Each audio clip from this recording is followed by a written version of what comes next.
Hey there, this is Marcos. So, today is August 23rd, 2024, Friday to be more exact. Today is the last Friday of the recording of a news radio station that I used to follow. And, I don't know how to feel right now. Oh, welcome to the LTS Out of Office. My name is Marcos, and this is a second recording. I messed up early in the previous recording, so I am doing it again. I'm at work over here at the courthouse. I'm at the local coffee shop, and throughout the week they've been saying this is the last recording on the X day till today. And tomorrow, Saturday, August 24th, they will be doing a recording about their works that basically is 100 years. And I don't know how to feel about that. They talked with Miss Earhart. What's her name? Amelia Earhart. Thank you so much for your welcome. It's a great pleasure for me to be here. It seems much longer than a month since I left. As a matter of fact, this is the anniversary of the day that I hopped off from Harbor Grace. Nothing is eternal. Radio stations are not eternal. The formula for radio stations are not eternal. It's ironic that I'm doing this for a podcast. I can imagine that my style intersects with what radio stations used to do, having to be entertaining, but at the same time, I don't have to be because it's what I feel. And if you, dear listeners, want to grace me with your time, I'm more than grateful for it. Meanwhile, the news radio station had to have a lot of data about what was going on in their area, which was the tri-state specifically. And they had to still have ad space, ad reads, all those things. I find it ironic, by the way, that they had to do all that and still bring in the money with ads. I know I could, if I want to grow, I have to do that. But as something of a passion project, I just want to get at it and record. I know that the quality is not going to be the same as them.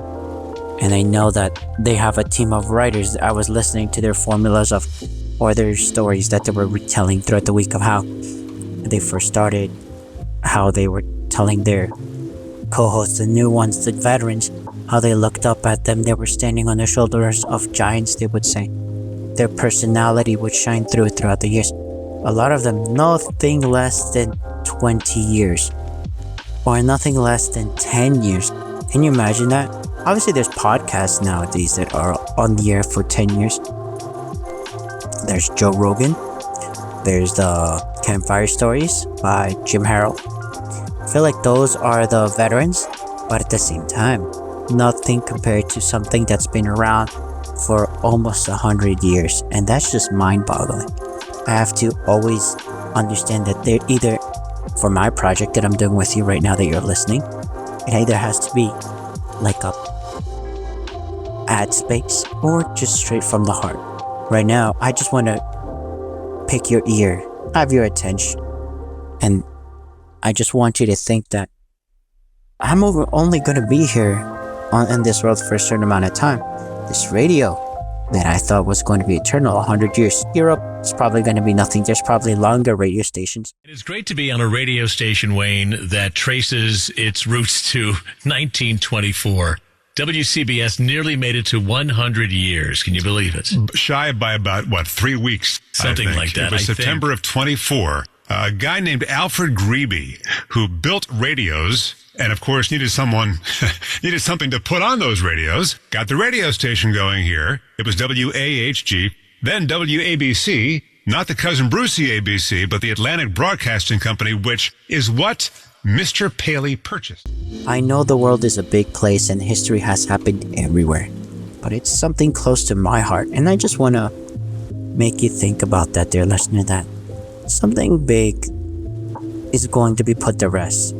That news radio station is going to be changed to a full-on sports brought to you by ESPN, but eventually it'll go out.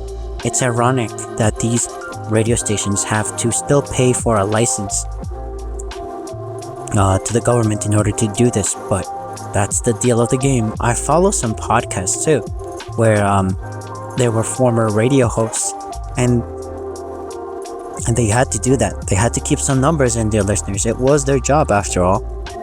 And now these guys are going out, and I respect them the more for it.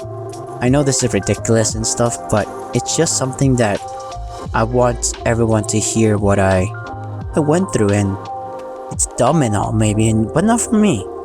And there's bigger things going on in my life, obviously, but this one is something that I felt closer personally to me, because it's something about projecting your voice to you, dear listeners, and to the world whenever you listen to an X amount of years, maybe 100 years.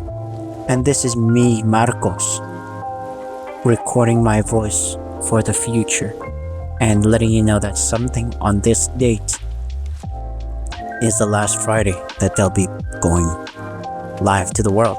Obviously the speakers, the hosts are not dying, the writers are not dying, but the program itself that they all work together is. And I'll hope to add some snippets of the history of their projects that they've worked on. But that radio station, as a news radio, has been around since the 60s or 50s. We became WCBS after World War II. Mr. Paley here from 1977. The first thing I had to do when I got over here was to organize the company and to change the program schedule altogether. We were getting no place with what we had, and start to build an organization, which, funnily enough, was not very easy to do. My friends, for instance, in Philadelphia, thought I was crazy. They thought that radio was a sort of a passing fancy. And when I got to New York, I had difficulty hiring people. I didn't sit down and say, this isn't my program for radio, so what I think it ought to become. But I got educated to its potentials, and little by little started to evolve a philosophy and a plan. But even before I got into it as a business, I saw it as a bit of magic, as a medium that was able, I thought, at some future time to communicate with all the people in the country and all the people in the world. And what a fantastic thing this was. William S. Paley from 1977. Let's rewind to, are you ready for this? We actually have audio. Thanks to Dave Plotkin, our whiz here at the radio station. From 1929, here he is, wishing his staff a Merry Christmas. My best wishes are with you for the coming year. And in the spirit of cheer, let me add that I will endeavor to continue it at any time. The address is 480 Park Avenue. Telephone number, volunteer 1413. Goodbye, and may happiness be yours. We'll be right back. More after this. WCBS Through the Years.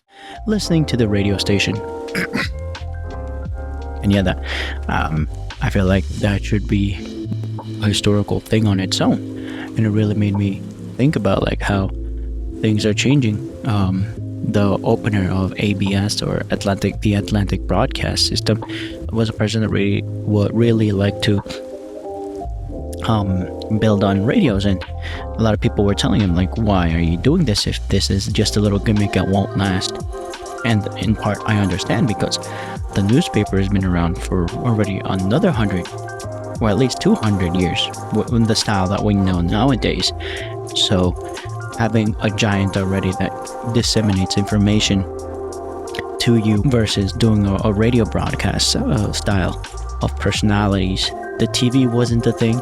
The newspaper, they had their columns, all those things already cemented, and it really made him look as a weirdo. He was saying that his colleagues were making fun of him in the 1920s, mid 1920s, which could be considered the Great Depression and all those things.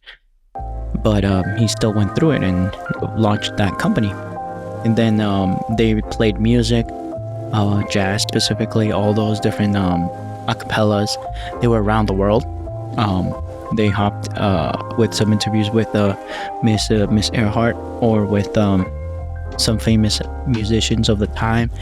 Ironically, it also sounded a little bit political about like what kind of genre, if you want to increase your popularity with what kind of demographics of people.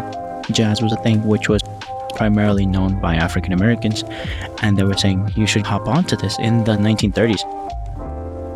And you can hear the stories or the content that they were making were relevant to their time. The inauguration of the project. FDR and Mayor Fiorello LaGuardia. For the groundbreaking ceremonies of the Brooklyn Battery Tunnel, the $80 million project which is to link the boroughs of Manhattan and Brooklyn. The preliminary ceremonies are now in progress, and in just a moment or so, we will take you to the speaker's platform. The principal speakers of the occasion will be the President of the United States, Franklin D. Roosevelt, and the Mayor of the City of New York, Fiorello H. LaGuardia. I take great pleasure in introducing to you our Mayor, Fiorello H. LaGuardia. Mr. President, Governor, ladies and gentlemen, this is just another of the many, many occasions that New York City extends its thanks to President Roosevelt for making possible so many necessary public improvements. The ending of the project, interviews with Mr. Babe Ruth after, during, and before his world-setting score in baseball, him being in a movie at least. And the other one was World War II. No, before that. Actually, they were at events around the world, specifically in France. And so we say goodnight to Stéphane Grappelli and Django Reinhardt and their quintet of the Hot Club of France.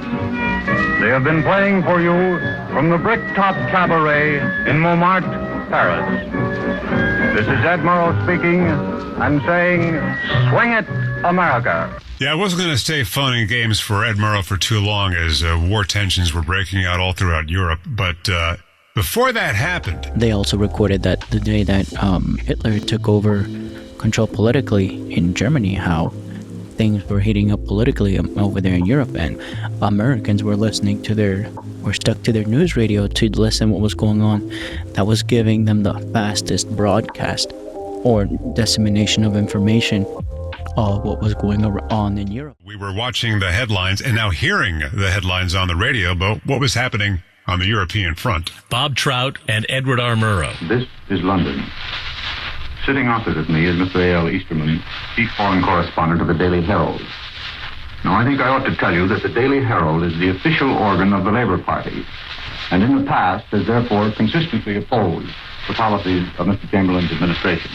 This is London calling Paris. This is Paris, Ed. Ed Murrow. This is Thomas Grandin in Paris.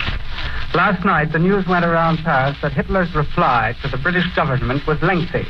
It was obvious that the German Chancellor was still in an argumentative mood.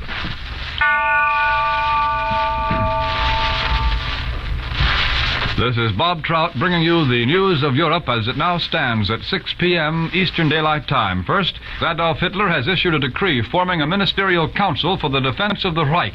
And the latest word from Berlin declares that the purpose of this council, which will be headed by Field Marshal Goering, is to provide uniform guidance of the administration of all German industry. This is the situation as it now stands. For further developments on the European situation, keep tuned to your Columbia station. That was just blowing my mind, that their popularity levels, their listenership was off the roof, and that me thinking as a person that has to think about that, or that wants to think about that even, had to not worry about their listenership because the world permitted them to always have stuff to talk about, content to disseminate to the world. And what else? The 1940s, the bombing in Hawaii. 1941 was the year that what was WABC, soon to be WCBS after World War II, landed at the frequency we know today, 880 on the AM band. And something major, as we all know, happened that year, 1941, and the most historic event perhaps to occur in this country in that century, the bombing of Pearl Harbor. And I've never heard this clip before. I can't wait to hear it right now. I'm not sure anyone's heard this in a very long time. Here's CBS reporter Webley Edwards, who was in Honolulu as the bombs were dropping, and we picked up the feed from Honolulu that fateful day. Everybody throughout the territory of Hawaii, turn on your radios loud so that your neighbors can hear it. Here's the announcement. A statement by Lieutenant General Walter C. Short, Commanding General of the Hawaiian Department. Quote, Governor Poindexter has just proclaimed martial law. Prisoners, when captured, will be turned over to the nearest military patrol police patrol, or police station. Information regarding suspicious persons will be telephoned to the Provost Marshal at Honolulu telephone number 2948. A complete blackout of the entire territory will go into effect at nightfall tonight. Anyone violating the blackout by showing a light will be summarily dealt with. All civilian traffic, except in cases of direct emergency, will cease at dark.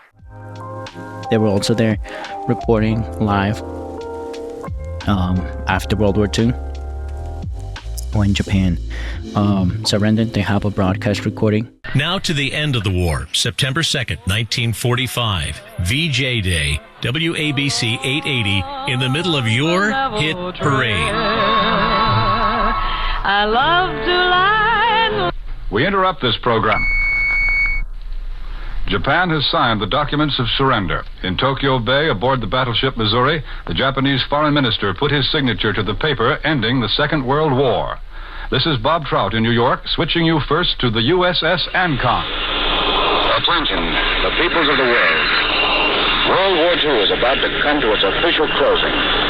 We're on the Pacific Fleet flagship USS Missouri in Tokyo Bay for the signing of the surrender of Japan. It was emotional just listening to all that. Like, oh damn, that entire history. Yeah, again, nowadays they said as of Monday after today, August 26th, 2024, it will be a pure ESPN Sports home of the Mets, if you will. And now it's going to just be pure baseball. If you want to listen to the news radio, they're going to do to other stations, 1010 wins, whatever, all those things, right? But it's not going to be my WCBS News Radio 880 anymore. Last Friday, they were interviewing people, personalities, famous people from the past, former hosts, reporters. For the CBS, by the way, stands for Columbia Broadcast System. The University of Columbia, by the way. They have the first recording. They built a radio service, transmitter, emitter to test the system. The first recording, I don't know how they recorded that, and it's archived. Welcome back to WCBS Through the Years. I'm Wayne Cabot. And I'm Paul Murnane. 1929, WABC, the predecessor to WCBS and the CBS radio network and all of what was CBS at the time, move into 485 Madison Avenue in Manhattan. Let's go back to May 4th, 1929. Here's Ted Husing and Zelma O'Neill on the radio. This is station WABC, New York City, of the Columbia Broadcasting System, Ted Husing announcing. It is now 11 minutes past 12 o'clock a.m., Daylight Saving Time, May 4th. At this hour, using the facilities of this station, the Brunswick Balke Colander Company is making the most sensational radio test ever conceived to demonstrate the superior quality of reception and tone of the new Brunswick radio receiver. As these words are spoken and sent over the air, they are being received at the recording laboratory of the Brunswick Balke Colander Company, New York City, and an actual Brunswick electrical record is being made of this announcement and the program that follows as they are picked up by and come through the new Brunswick radio receiver. No other radio receiver has ever been subjected to a test so drastic. For never before has it been thought possible by competent musical and engineering authorities to make a record of a broadcast through a radio receiver that would, when played, reproduce the program sent over the air exactly in every detail as it was broadcast. And what follows furnishes the most authentic proof possible of this statement.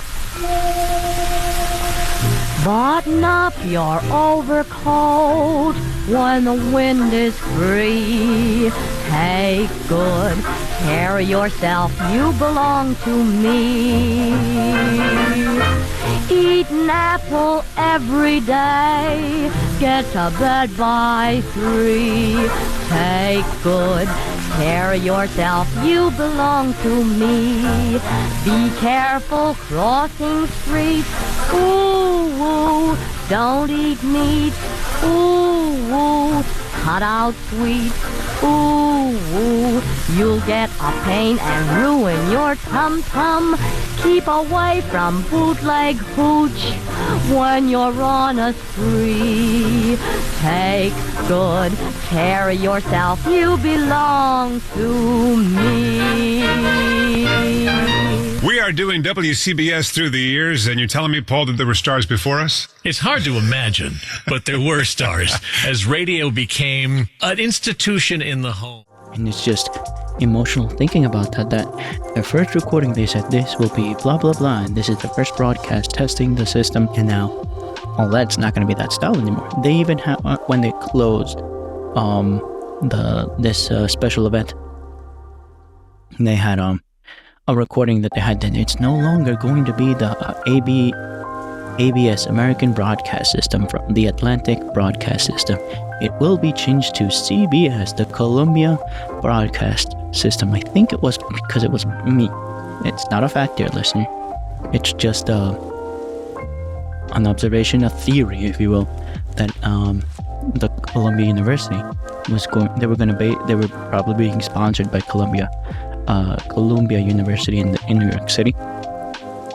And they were saying, oh, we will be changing to CBSW, meaning those are rules and regulations licensing for news radio. It became standardized. This was in the 50s. Yeah, in the 50s. So this recording was saying we will no longer be the Atlantic Broadcast System and we'll be changing to WCBS, the Columbia Broadcast System. And those hosts back in the day that were personalities, they were saying, oh, it feels weird, dear listeners, that we're going to be shifting from something that we grew with for all our lives, and now it will be different. We might get it wrong in the future, but we'll try our best to update and improve and to adapt to the changing times. That was recorded for history in the 1950s, which made me think now in 2024 how they're different now. They're going to be just for the sport. And as a closing statement, that felt emotional, right? That they're shifting, but it's not over. You just have to adapt to the times, like it or not. You have to adapt. And I feel like irrelevant of what was going on with me in my life, that was there, WCBS, and now it's going to be for sports and all those things. I will listen to their news reporting more than TV personally, and now that service from those personalities are not going to be there. And now I'm going to look other services again from the radio, because that's just me. I'm a podcaster at heart and like to listen to speakers versus, aside from me being visually impaired, I like listening and the creativity that you have to have. Me just yapping over here, it's nothing compared to a reporter that has to not only be concise, correct, and triple checked, if you will, and have it all in a creative way. And my hat goes off to those guys that do that as a profession. And that's me over here with the little project as a podcaster at heart, wanting to ask them something about that. But at the end of the day, ironically, podcasting and all those things are part of me, that when in the radio, specifically news radio, it's going to change. So Giant leaves the network, the industry, the changing time, and this is my tribute to them. I'm getting a little bit emotional here. And since they were doing all online with the live stream, they had to compete for ad space. How would they make money? They were talking about that a lot of salesmen for CBS News, WCBS, would get doors slammed in their face because, like, oh, they don't want that ad space. They're not willing to pay. And that makes me think about me being a podcaster. Like, they were already a brand 50 years or in this or almost 100 years that they were saying nobody listens to this. Why would you want to put in your money in something that's not being heard? And it reached the head where the Mets decided to buy them, and now ESPN owns that service. A lot of the speakers are retiring or moving to another radio station, probably to give news radio reports as a writer, as a host, as a speaker, because they had specific skills, and which I personally followed. But now they're put to rest or transferring to another location. And like me, as a one person that's speaking into a microphone versus them all suited up or in a professional attire that I feel like I want to emulate, but give it my own taste, if you will. So with that, I want to close this recording and saying that even the newspaper that's losing popularity, that's been around for the concept of a newspaper has been around for thousands of years, maybe as earliest as humanity learning how to write, but the newspaper style being around since the 1800s all the way to today, they're a shadow of what they used to be in the 1800s, 1900s. But yeah, so with that, dear listeners, news radio is going to be, it's always changing.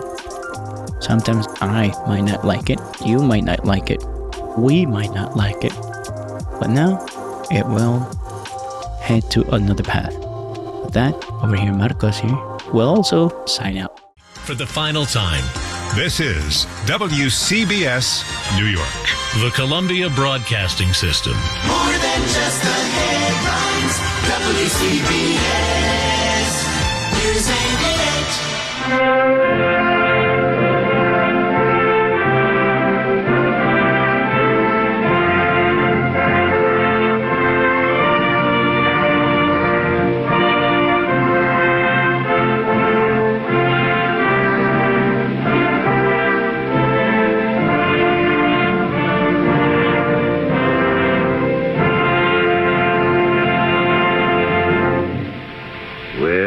That's it.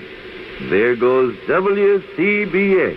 You know, I'm not a sentimental guy ordinarily, but I feel like I just lost a friend. Cheer up, pal. Your friend just changed his name. Yeah. Well, I hope he does as well by the new name as he did by the old. Well, I'll tell you one thing, my friend. He'll be in there trying. WCBS. WCBS. Yeah, rolls off the tongue all right. Yes, sir. WCBS. WCBS. WCBS. Sounds right good. I kind of like it. Doggone, you know, I'm going to have a crack at saying that thing right out loud on the air. Official-like.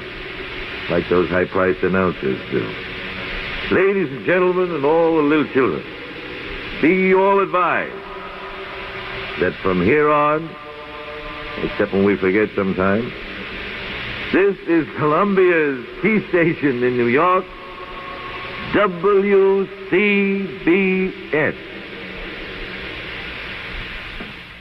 From the bottom of my heart, from the LTS group, this Out of Office solo edition is out of here. Remember to follow us on Instagram, X, formerly known as Twitter, on YouTube, and all your favorite podcast services. If you want to leave a comment, you already know where to reach us. If you want to support us, links in the description. Stay frosty.